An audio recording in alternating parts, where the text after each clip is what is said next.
Hey guys, thanks for joining me here on the front porch tonight. The kids are in bed, it's late. I worked on my day off, but dang it, the show must go on. It is the anniversary of the Sega Saturn, not a very popular console. GVG, Good Vibes Gaming, did a top 10 community Sega Saturn list recently, and my top favorite wasn't on there, and I was blown away. I'll definitely get to that a little bit later. With all that said, when making this video, I obviously saw the number anniversary of the Sega Saturn, so I knew right off the bat how old it was, right? But it didn't really hit me until I watched the promo ad for it again that released in this year. You'll find out. Let me know in the comments if it doesn't really hit you how old this console is until you hear how many years away we are from the 21st century. There's your hint, but give it a watch.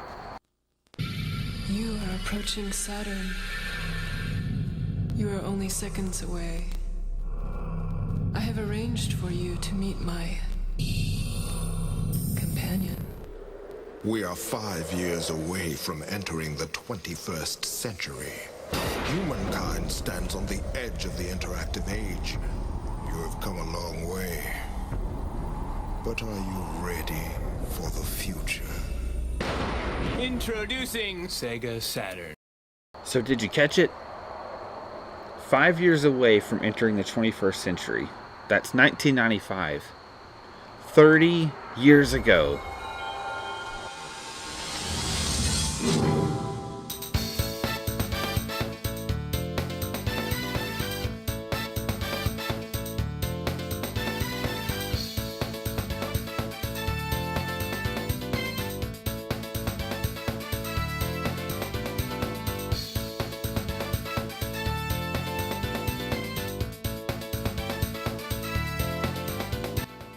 My first experience with a Sega anything was at my older cousin's house.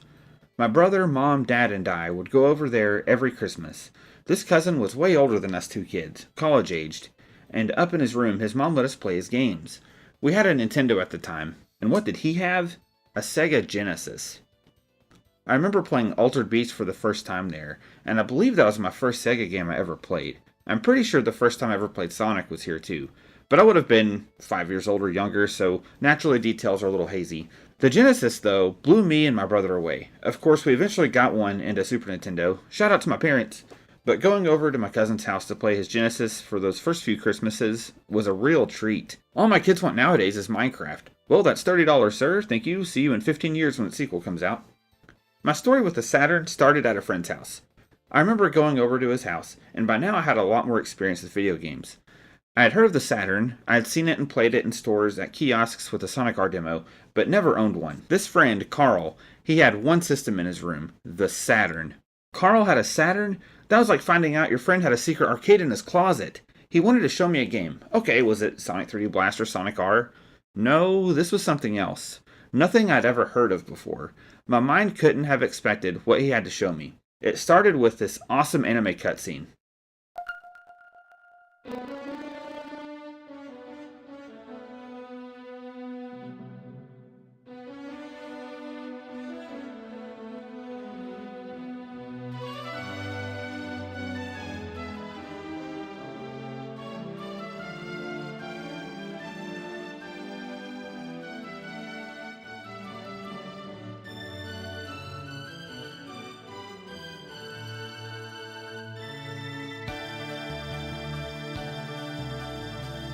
It let us pick one of four so characters. You start in this building that slowly catches on fire as enemy soldiers barge in. They're jumping at you from the floor in the background. It's absolute chaos, but I'm loving it. The game is Guardian Heroes. I thought I was about to play a side-scroller, and then suddenly it was like Street Fighter had an existential crisis. I could link punches and kicks like Streets of Rage, but jump between three planes to escape getting juggled by the game's relentless AI. There's a move list of combos, there's magic, there's the undead warrior that has his own button to change the way he behaves. Imagine telling Tails to use his most powerful move on Eggman while you sit back and relax. This game was unlike any other at the time. I knew I had to get a Saturn, and thankfully, through many pawn shop and flea market trips, my family eventually got one for me. This was many years after it released, but I had one. Finally, another one of my friends, who we'll call Kirk, he also got a Saturn, and it was off to the races. There is an Xbox 360 version that has a new gameplay mode, online and offline co-op and versus modes, and an option for updated graphics. Personally, this is my preferred way to play. There's also some gameplay tweaks, like automatically using a life when you die, instead of giving you the option to continue.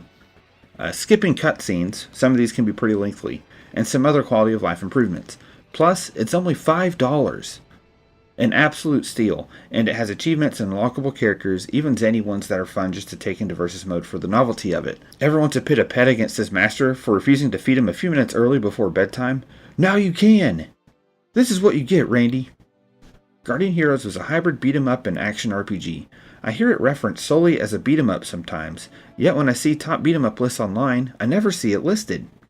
Speaking of top lists, this might be a good time to talk about GVG's top 10 community Saturn games. Here are a few highlights. At number 8, Burning Rangers. Burning Rangers. Okay. Burning Rangers. That's a cool pick. Yeah, I was shocked to see how well that was doing. I didn't hear about Burning Rangers until I played Sonic and Sega All-Stars Racing Transformed, because it had a level. Yeah. So I was shocked to see most of what was on this list for a similar reason, and also kind of echoing a few concerns in their comments. It seems like people were voting for the games they think should win, and not what they've played.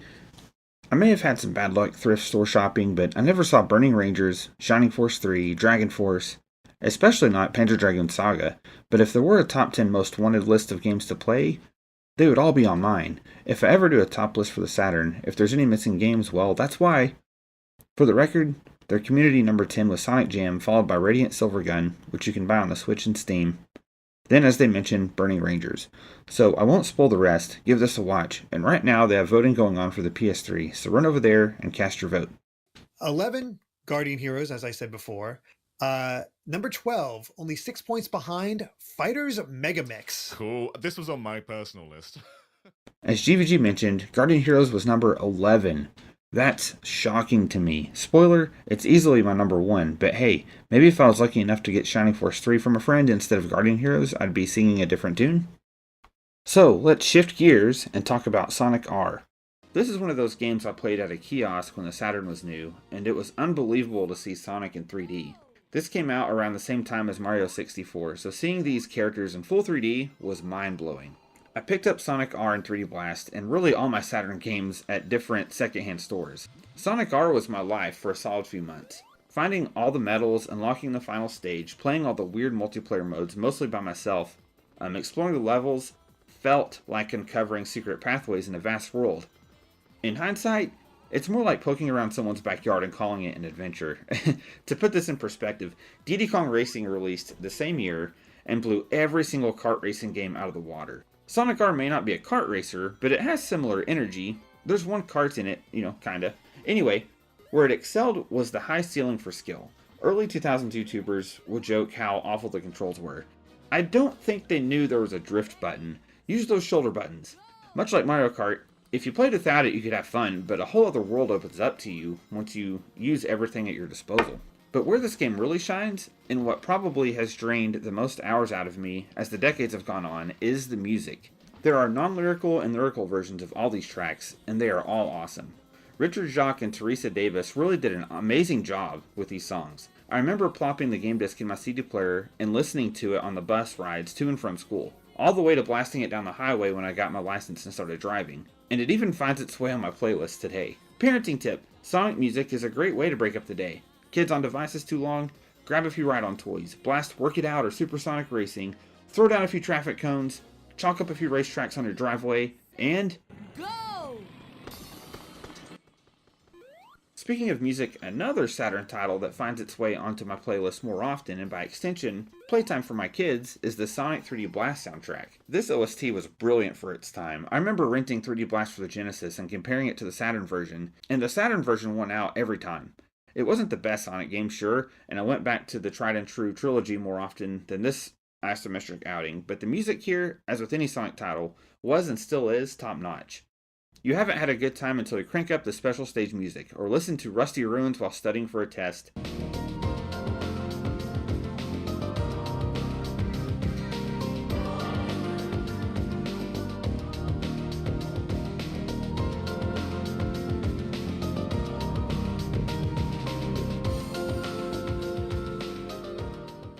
Or imagine going on an Indiana Jones inspired adventure with Volcano Valley. Or the list goes on.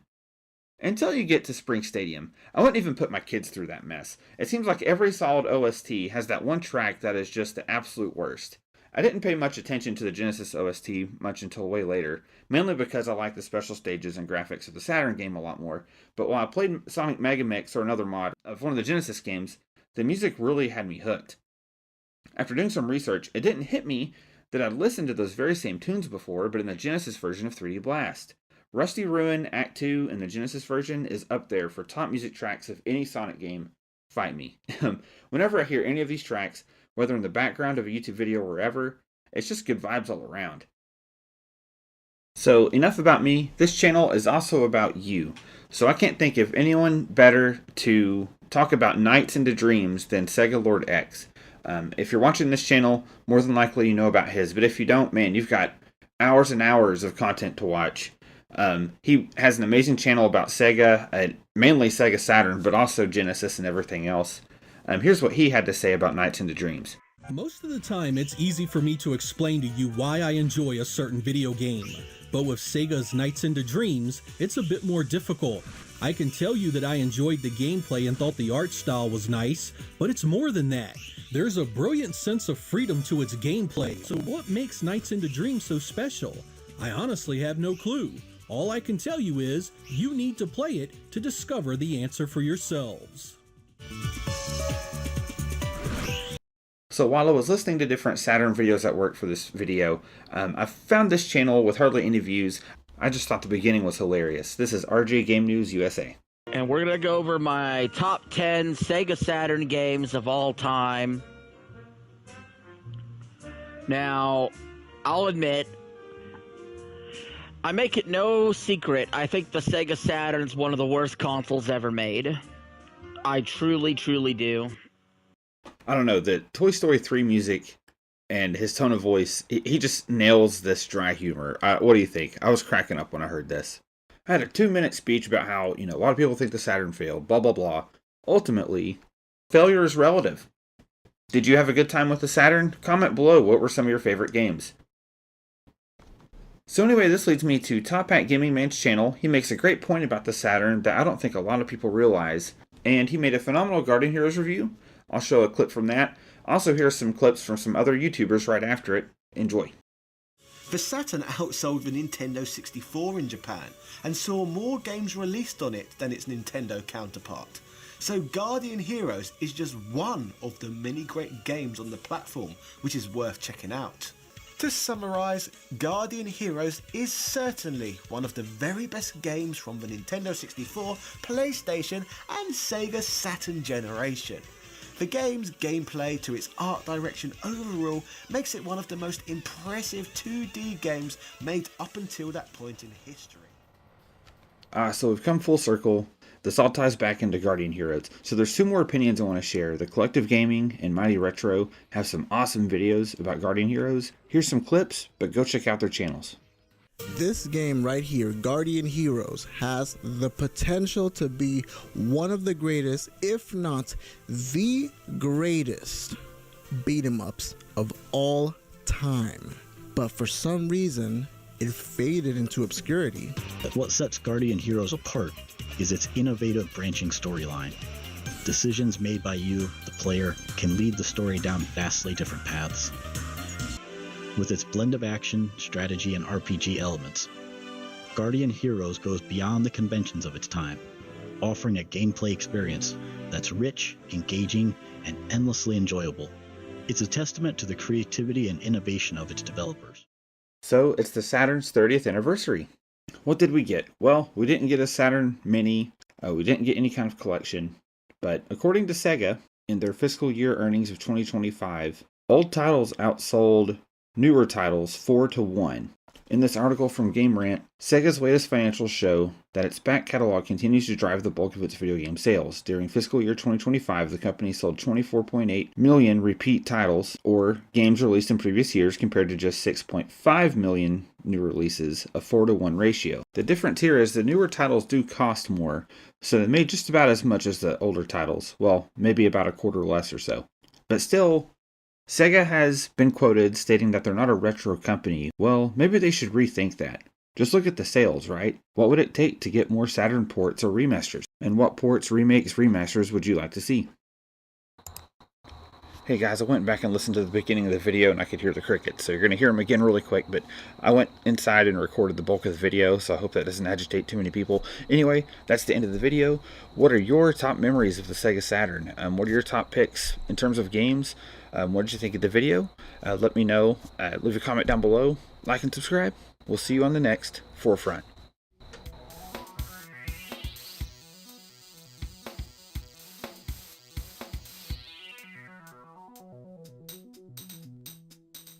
Something's next to me. What is that? Hi, Mommy!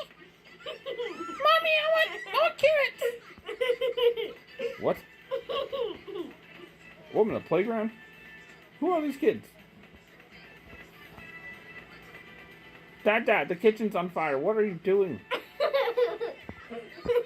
I'm gonna teach you a lesson, Papa. You give me mac and cheese and I'll tell you to. Now get in the kitchen. Yeah, that's what I thought. I drive a motorcycle and I'm unlicensed. Watch this. Pop, pop. You can't touch this. Told you. Daddy, I said get in the kitchen and get me a sandwich. Daddy, I'm gonna dance just like you. Papa, will you make me some mac and cheese? Daddy, I want mac and cheese right now. Get out of here, kid. What's this video? I'm just like Daddy. And I'm just like the kid. Mommy, can I have a popsicle? I want a popsicle right now. Go over there and give me one. Daddy, I'm not gonna use the potty. You can't make me. Virtual Fighter Kids.